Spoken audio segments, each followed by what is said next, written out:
Bom, é um prazer representar o reverendo lá na escola, militando a favor dos princípios judaico-cristãos. E o que está em jogo, gente, não é direita, esquerda, república, monarquia, são os valores eternos da nossa fé. O pastor Noco colocou bem aqui historicamente, aí eu cito Karl Marx, que ele era judeu e flertou com satanismo na juventude dele, e depois, a partir daí, o inimigo principal foi o cristianismo. Ele chegou a dizer que a religião é o ópio do povo, é a cachaça do povo, vamos colocar na linguagem aqui.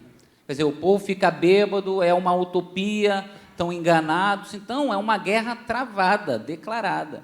Só que o Karl Marx ele teve uma visão equivocada, porque na pirâmide dele, a base da sociedade seria a estrutura econômica. E se ele mudasse a estrutura econômica, os meios de produções, quem dominasse o meio de produção ia dominar a sociedade.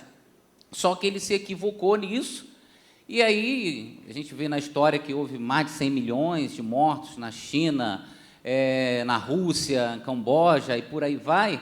E aí veio um estrategista intelectual chamado Antônio Gramsci, um italiano, líder do Partido Comunista, e ele foi até preso, e nessa prisão ele escreveu Os Cadernos do Cárcere. Aí que está.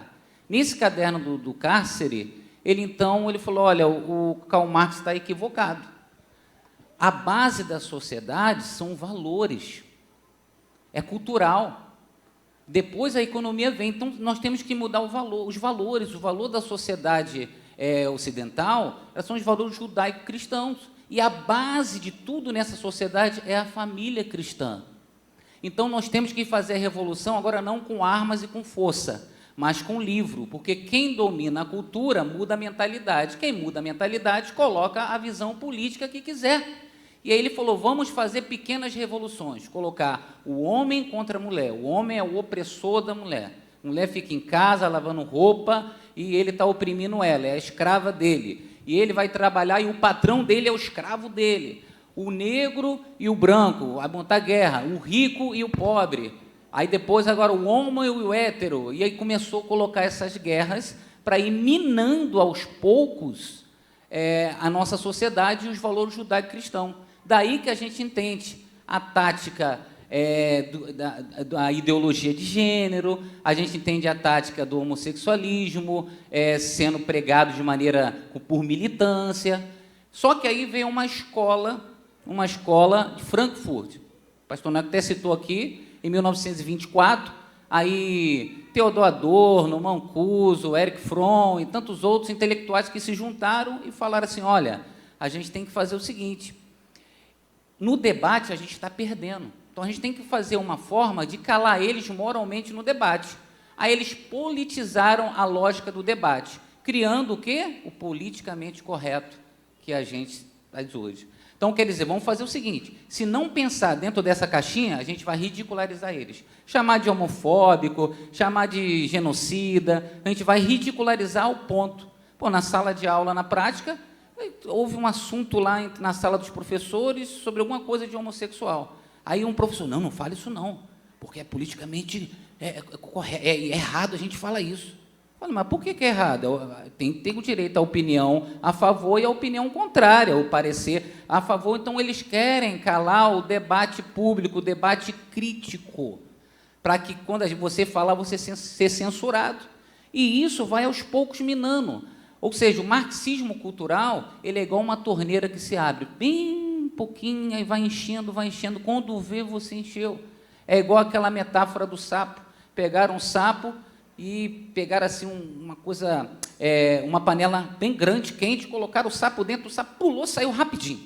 Aí, daqui a pouco pegaram aquela panela, enfeitaram bem bonito, igual um pântano, botaram a Vitória Regia, aí botaram o sapo lá, a água geladinha, ele ia sair e falou, opa, está no meu habitat aqui natural. Aí aos pouquinhos foram esquentando, o músculo dele foi relaxando, morreu.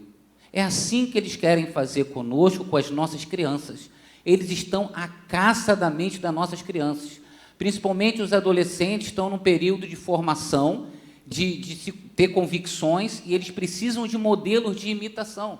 E aí entra o professor de história, aí entra o professor de filosofia, que ao invés de dar o conteúdo, ele começa a bater, ó, fazendo doutrinação. E o comunismo ele é atraente, porque ele é um paraíso. Você pode mudar o mundo, você pode ser um revolucionário, você pode mudar, você é o protagonista da sua história. E aí eles, sabe, se inflamam com aquilo. Então, por isso, só que nós devemos colocar os valores judaico-cristãos e demonstrar que o verdadeiro paraíso é no céu, quando eles aceitam a Jesus Cristo, quando eles seguem o Evangelho. E eu percebo lá, reverendo, na escola, que tem professores que são comunistas, tem professores que vai na onda. De repente você pergunta, quem foi Antônio Gramsci? Ele nem sabe. Ele está sendo um marxista propagando porque os outros estão no meio, ele nem sabe. Tem professor que eu chamei, pô, tu sabe que tu está ensinando isso? Não. E papai, sabe quem foi Antônio Gramsci? Não. Sabe o mal que está fazendo? Você tem filho? Tem. Você gostaria que teu filho isso? Não. E o cara, pô, não sabia que era isso não, professor de matemática. Pô, eu não sabia que era isso não. E lá no meio, então há muita ignorância, há muita ameaça, há muito medo, e como diz na linguagem do futebol, nós temos que fazer o trabalho de base. Existem intelectuais por detrás que desenham todas as áreas que devem ser atingidas, inclusive a educação. Por exemplo, o Foro de São Paulo, uma instituição criada em 1993, onde vários presidentes, ali eles conseguiram tomar a América Latina, eleger vários presidentes, tanto do Paraguai, Uruguai, não vou citar o nome dos presidentes, mas tomou tudo isso aí orquestrado e baseado numa máxima de Nicolau Maquiavel, que ele diz que os fins justificam os meios. Então, eles não têm moral. Eles querem chegar ao fim de dominar, tomar o poder.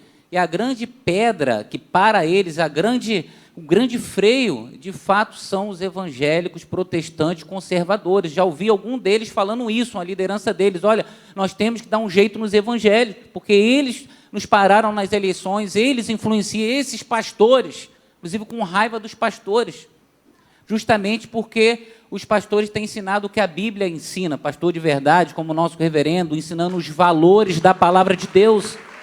Então, nós somos uma barreira.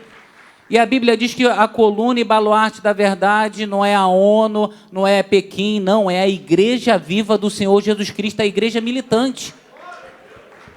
Glória a Deus. Então, o que o nosso reverendo está fazendo aqui é um alerta para abrir a nossa mente, para que a gente possa expandir essa cultura bíblica. Por exemplo, a expressão pátria educadora, isso aí já tem uma intenção. Fala, quem educa o seu filho não é a pátria, não. Fala para o irmão, quem educa o seu filho e a sua filha é você, meu irmão. É os teus pés, você ensinando, você é o educador, você é a educadora, mãe, você pai. Por exemplo, uma experiência empírica, pedagógica lá, agora a gente vai ter amanhã, segunda-feira, segunda-feira, nós vamos ter reunião com os pais. E a pauta é, os alunos que mais dão problema são os alunos que os pais são ausentes. Os alunos que têm maior nota, melhor comportamento, respeito ao professor, são alunos que os pais conversam com nós, professores, chega perto. Então, está diretamente interligado isso.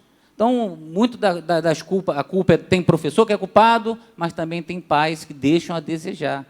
Então, por isso que é muito importante essa visão. Por exemplo, o comunismo, ele pega tudo aquilo que é para destruir a família, para destruir a sociedade, para destruir os valores judaico-cristãos. Por exemplo, tinha um filósofo chamado Jean-Jacques Rousseau, e ele tem uma tese de que o homem é bom, a sociedade que corrompe ele, que antes de ter a sociedade, todos viviam maravilhosamente, fraternalmente, eu não sei aonde, né? Mas na tese dele, todos viviam fraternalmente, até que fizeram um muro e criaram a propriedade privada. Aí essa propriedade privada, aí o coitadinho, oprimido da sociedade, não tinha emprego, foi lá, roubou essa propriedade privada. Coitado dele, ele não tinha o que fazer, ele roubou o coitadismo, o bandidismo que nós vemos aí. Aí a gente vê essas frases, tem que destruir a polícia. Vem da onde? Vem desse pensamento. Então, quer dizer, o marxismo está em todas as áreas. Está na mídia, está na educação. Então, por isso que nós devemos valorizar muito a palavra de Deus e sabendo que o mundo está preparado já para o anticristo, mas enquanto a igreja não for arrebatada e estiver aqui, nós não vamos arredar pé, não vamos dar mole para eles, não. Nós vamos defender os nossos valores judaico-cristão. Obrigado, André. Fala mais um pouquinho sobre o marxismo cultural, pessoal, a abrangência desse marxismo cultural. Sim, senhor. Esse marxismo cultural, ele é uma tática tão sutil. Por que ele é tão sutil?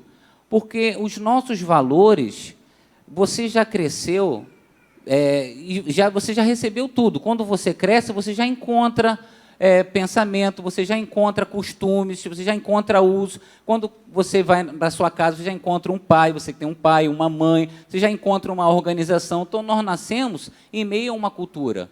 O homem cria a cultura e essa cultura modifica o homem. Então, Antônio Gramsci, que é o principal intelectual junto com a escola de Frankfurt, ele, junto com esses outros intelectuais, perceberam isso, que se eu mudo os valores, eu mudo a mentalidade. Então, conforme isso vai acontecendo, usos e costumes, a minha geração, a nossa geração, eles não vão pegar, mas a geração atual que está aí, principalmente com a tecnologia, eles vão moldando o pensamento, vão moldando, vão inculcando isso na cabeça dos nossos filhos, ao ponto deles questionarem. Por exemplo, essa escola de Frankfurt criou a teoria crítica da sociedade. Você tem que criticar tudo. Será que Deus é verdadeiro? Esse Deus que os cristãos falam? Será que o que teu pai está falando é verdadeiro? Mas isso já não é ultrapassado? Poxa, mas será que não tem uma nova forma de fazer? Então, eles vão, que esse criticismo, eles vão questionando tudo, destruindo e pegando uma vertente do marxismo. Olha, para a construção de uma nova sociedade, olha, para a construção... Eu estava até falando com o pastor Ailton, reverendo, que entre o conservadorismo cristão e o marxismo cultural, ele é como se fosse uma espécie daquela figura do conquistador. O Dom Juan, que vai lá, que dá presente, que encanta, que promete isso e engana. O conservador não, é aquele que tem princípios, valores, que vai lá conversar com o pai da moça, que tem um compromisso, que namora direitinho, que quer o casamento, casa, prepara a casa, tudo bonitinho, e o outro é o Dom Juan, que vem, promete viagens, aventura, mas no final o quê? É a morte e a tragédia. E isso que tem acontecido com os nossos jovens. Eles têm sido encantados por uma mentira, eles têm sido encantados com uma utopia, uma falsa esperança. E quando eles despertam para que isso é uma falsa esperança, já foi tarde demais, já perdeu a fé, entrou na universidade, rodou a cabeça, entrou num quartel, rodou a cabeça, entrou numa escola, rodou a cabeça. Por isso que o pai e a mãe devem ser o primeiro modelo para o filho, não o professor também, mas o pai e a mãe devem ser o primeiro modelo. Eu vejo lá os jovens, reverendo, querendo uma referência. Muitas vezes ele tem algum atrito com o pai e com a mãe e projeta, sabe, em nós essa liderança. Eu percebo isso. E eu aproveito essa oportunidade para ser uma boa influência para esse aluno, para ser uma boa influência para essa aluna. Mas, infelizmente, tem muitos professores, desculpa a expressão, mas somos idiotas funcionais, que eles trabalham sem saber que está trabalhando muitas vezes para o comunismo. Lamentavelmente, tem professores inocentes. Eu conheço professores inocentes que a gente conversa e ele não sabia disso. Ele, não, pensei que estava na BNCC, que é a Base Nacional Curricular Comum. E aí não é só seguir. Falei, não, a nossa liberdade de cátedra é para a gente mudar a pedagogia, qual o melhor método, mas não a gente seguir esse tipo de conteúdo.